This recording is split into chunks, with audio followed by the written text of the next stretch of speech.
Hello there guys, what is going on? Son of Chelsea back here again for another edition of Let's Talk Chelsea. Hope you're doing well and keeping safe on this Tuesday. Going to be talking in today's episode about Declan Rice once again. Chelsea being linked to the West Ham midfielder and why a move could be a possibility in the January transfer window. Also praising Mason Mount's brilliant performance against Burnley. But before we get into any of that, I want to ask you guys, if you haven't already, hit that subscribe button and the notification bell so you never miss an upload. Also hit the like button if you're enjoying the content because it helps out the channel as well. So Declan Rice, of course, he's been linked to Chelsea for many months now. There was a sense that potentially a move could happen right at the end of the summer transfer window.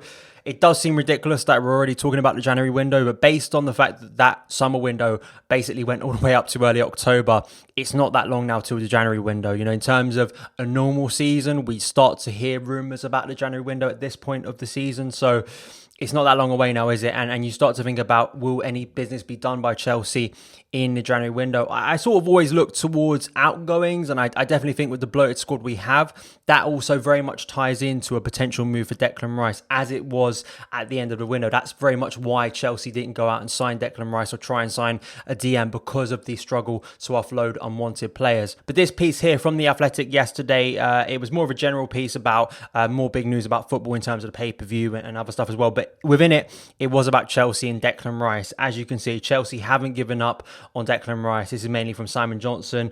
Chelsea are hoping Declan Rice will ignore any efforts by West Ham to convince him to sign a new contract, because they are planning to make another attempt to sign him in January. Rice was wanted by Chelsea in the last transfer window, but the West London club never made an official bid because they were unable to sell the players required to raise the extra funds. The Athletic understands that 2 permanent transfers of first team squad players had been put in place, which would have brought in enough capital to allow Chelsea to make an offer for Rice, but both fell through days before the October the 5th deadline, so things were put on hold. Rice has been in fine form this season, and West Ham are concerned Chelsea's interest has not gone away. It also talks about sort of outgoings, the importance of outgoings. We spoke about this a lot at the end of the transfer window, and Chelsea's sort of bloated squad and certain players. So 2 first team players, you sort of then speculate who those players could be.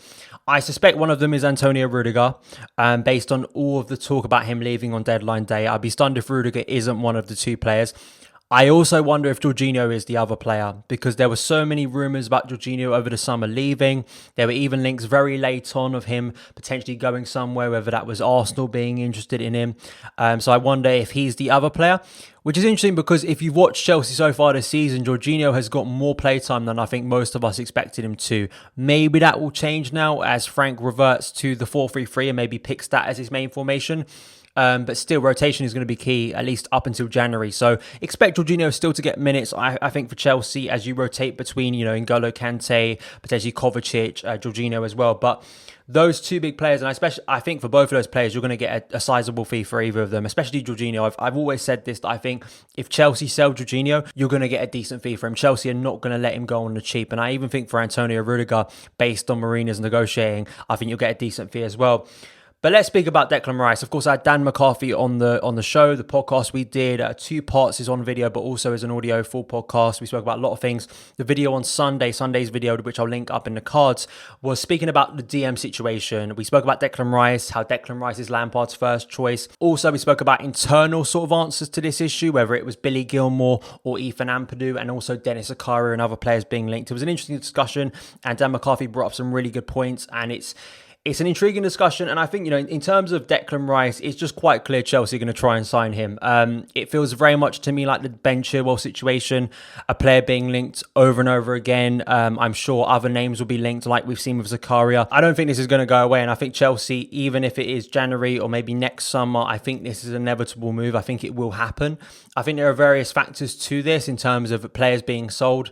There is that concern over the amount Chelsea are willing to pay for Declan Rice and whether that will be a stumbling block in the move. It wasn't a stumbling block for Ben Chilwell in the end. And I think Ben Chilwell, the comparison I make in terms of a similar deal, a similar sort of noise around a player that Frank Lampard really wants in his first team, I think Ben Chilwell is a similar case where for months and months and months, we heard alternatives at left back, but it was always Ben Chilwell, and eventually Ben Chilwell becomes a Chelsea player. And so far this season, he's looked brilliant. And I'm also going to use that that as an example of why saying just because a player is English, he isn't good enough, I think is a really stupid argument.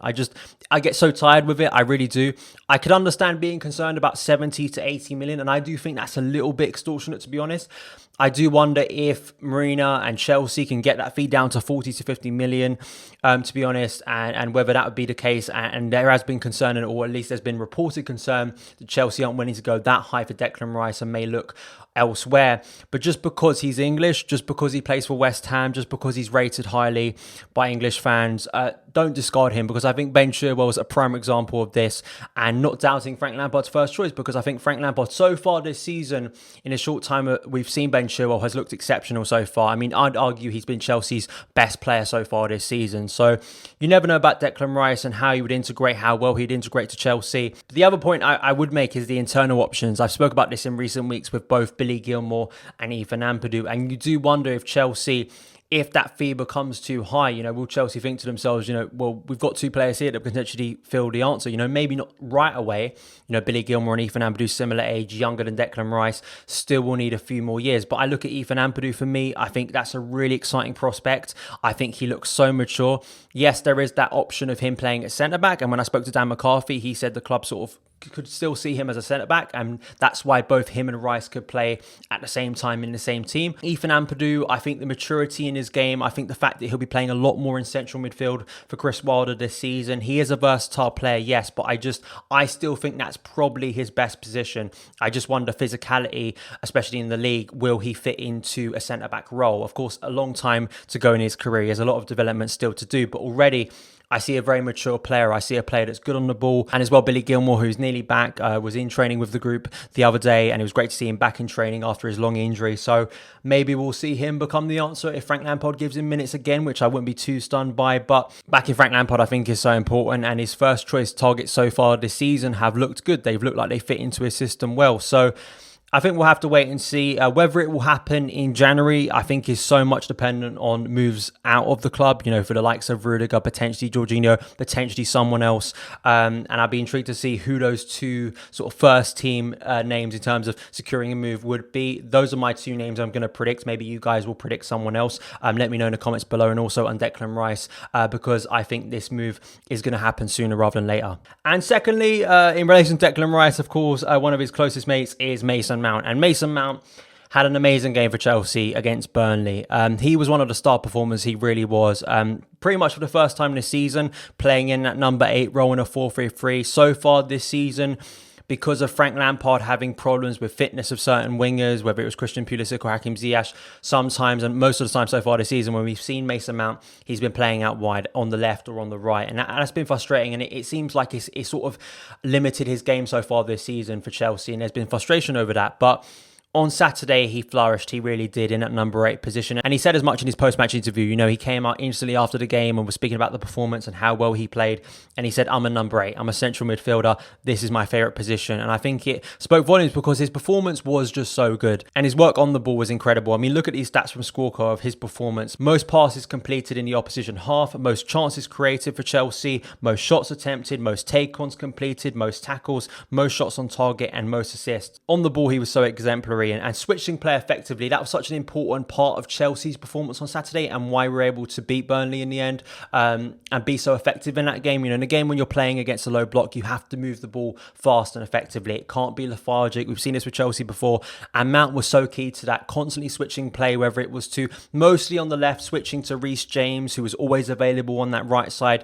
But he done it so well, and everything he did, key passes as well. And this from Match of the Day, he were praising him on Saturday. As you can see, he had a screenshot from Match of the Day on the stats of how good he played on Saturday, very much backing up Squawka stats. In terms of ranking, he was first for assists, first for shots, first for key passes, which I think is really important, because you can have a pass success rate, but I think key passes are a really good determining factor of how effective a player was on the pitch, and Mason Mount was great and very effective on Saturday for Chelsea.